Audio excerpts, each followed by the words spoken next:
Welcome to the SMITE God Reveal for Thor, the God of Thunder. Thor, as famous as he is bold, is god of the thundering sky.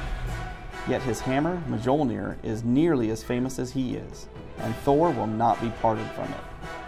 Odin, the All-Father, bore many children, but none as well known nor as mighty as Thor, who had the strength to move mountains and the power to call lightning from the sky. Despite these incredible gifts, Thor's enemies were cunning, bloodthirsty, and numerous. The frost giants constantly threatened to invade Asgard, requiring every ounce of Thor's near-limitless strength just to keep them at bay. Had the tide truly turned, Asgard might have been destroyed, but a simple prank played by the treacherous Loki ended with the creation of Mjolnir, the legendary hammer, and with it, Thor utterly crushed the frost giants. In SMITE, Thor is a melee physical fighter, capable of causing serious mayhem from long distances. Thor's passive is called Warrior's Madness. He gains 20 physical power for each enemy god within 30 feet. The passive stacks up to 3 times, so Thor is encouraged to get in the middle of teamfights. His first ability is Mjolnir's Attunement. Thor throws his hammer out in a line target in front of him, damaging all enemies in the path of the hammer.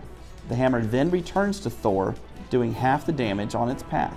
If an enemy god was hit by the hammer throw, they take double damage on the return path. His second ability is called Tectonic Rift.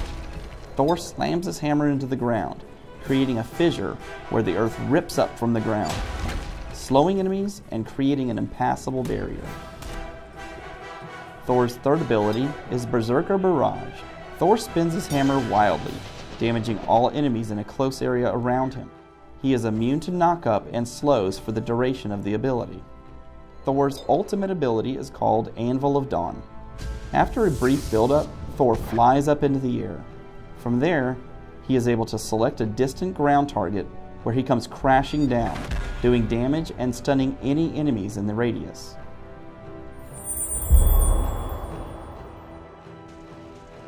In this fight, I find Bakasura coming out of the jungle.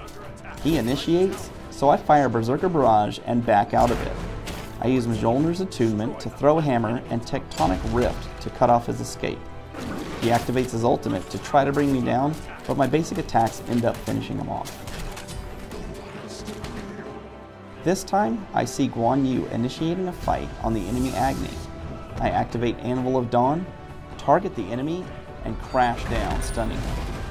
Then I activate Berserker's Barrage to deal a lot of damage. I use Tectonic Rift to block his escape and secure the kill. In this scenario, I see Kali overextending against Sobek. I activate Anvil of Dawn and drop down to the fight. Seeing that Kali is low health, I cut off the croc with my wall and throw a hammer to secure the kill steal.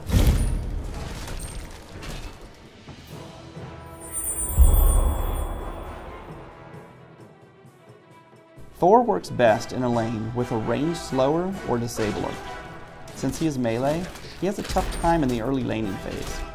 Training Mjolnir's Attunement first allows Thor to kill minions and poke gods from range. After that, I train Berserker Barrage to help clear those early minion waves, and then another point in Mjolnir's Attunement. From there, I follow a similar ranking order, training Anvil of Dawn, Mjolnir's Attunement, Berserker Barrage, Tectonic Rift. I like to build Thor a little tanky, so normally start off by buying rank 2 of the reinforced boots and 3 mana potions for early laning. After that, I try to get a Frostbound hammer built as soon as possible to help keep my enemies close. Then I finish my boots and get Voidblade, Witchstone, Titan's Bane, and Deathbringer. Thanks for watching the SMITE God Reveal for Thor, the God of Thunder.